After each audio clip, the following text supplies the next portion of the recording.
Ansiedade. A palavra ansiedade é originária do latim anxia, cuja raiz ang significa estreito.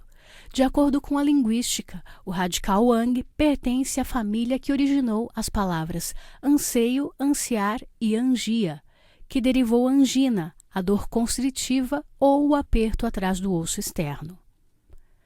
Alguns sentimentos sinônimos de ansiedade são aflição, angústia e sufocamento. Você já deve ter tido uma sensação de aperto no peito ou de um nó como se fechasse a garganta.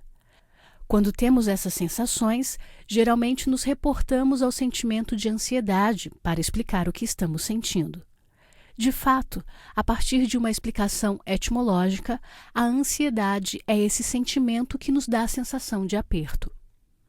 Hoje, os consultórios psicológicos estão repletos de pessoas que sofrem com a ansiedade.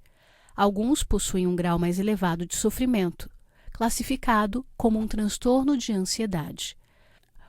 Outros transtornos de ansiedade bastante conhecidos são transtorno de pânico, fobia específica, fobia social, transtorno obsessivo-compulsivo, famoso TOC, e o transtorno de ansiedade generalizada, também conhecido como TAG. Mesmo que não tenhamos nenhum desses transtornos, é possível que sintamos ansiedade em diversos momentos de nossa vida, e nem sempre serão momentos ruins. Por exemplo, é comum que as noivas se sintam ansiosas em relação ao casamento.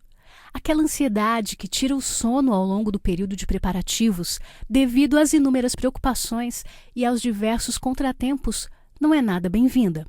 Mas aquela ansiedade que se sente na hora em que se ouve as primeiras notas da marcha nupcial, as portas se abrem e a noiva vê a igreja repleta de amigos e no fim do corredor seu querido noivo, essa ansiedade é muito boa de sentir.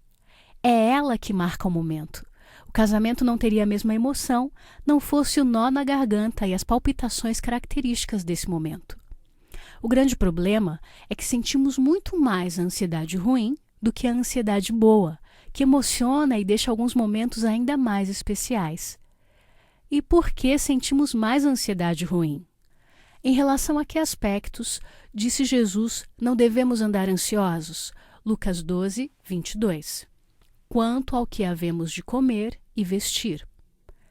Por que não devemos andar ansiosos em relação a essas coisas? Lucas 12, 23 a 28. Porque a vida não se resume nessas coisas, porque somos limitados, porque temos um Deus que cuida de nós. Jesus nos chama a atenção para o fato de que nossa vida não se resume em comida, bebida e roupa. Apesar de essas serem necessidades básicas que temos, nossa mente não deve concentrar-se em se preocupar em demasia com isso.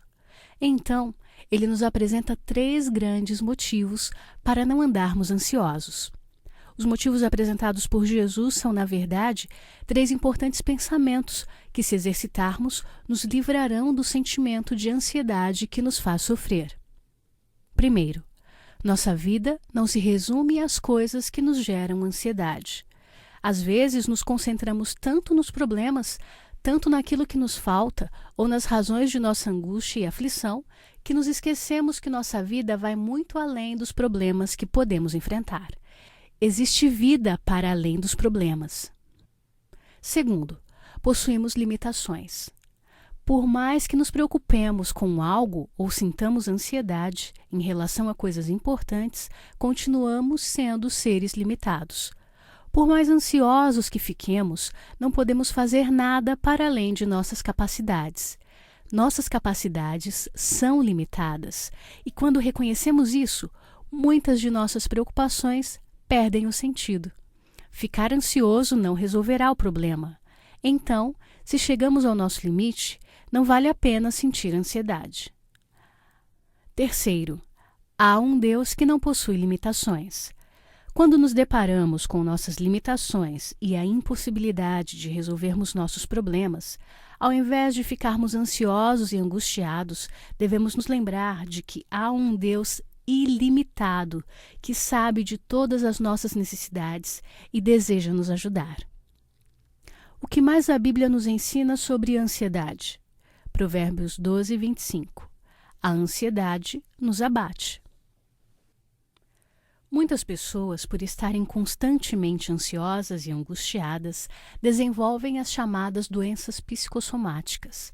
Mente e corpo trabalham juntos, e quando emoções negativas tomam conta de nossa mente, nosso corpo sente seus efeitos. Esses efeitos não se resumem ao nó na garganta ou às palpitações no coração. Muitas vezes, esses sentimentos são traduzidos pelo nosso corpo na forma de doenças. A ansiedade abate o ser humano e pode levá-lo a sofrimentos ainda maiores.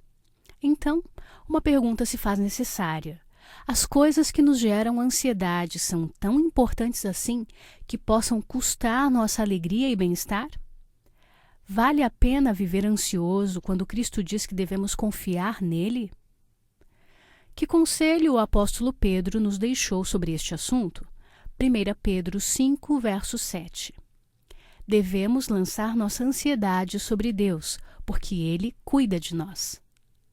Em Provérbios 12, 25, lemos que a ansiedade nos abate, mas a boa palavra nos alegra. Já conhecemos os benefícios da alegria.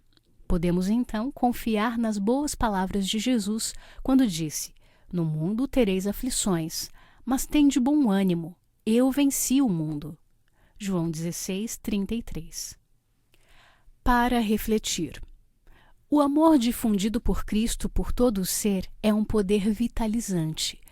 Todo órgão vital, o cérebro, o coração, os nervos, esse amor toca, transmitindo cura. Por ele são despertadas para a atividade as mais altas energias do ser. Liberta a alma da culpa e da dor, da ansiedade e do cuidado que consomem as forças vitais. Vem com ele serenidade e compostura. Implanta na alma uma alegria que coisa alguma terrestre pode destruir. A alegria no Espírito Santo. Alegria que comunica saúde e vida. A Ciência do Bom Viver, página 115.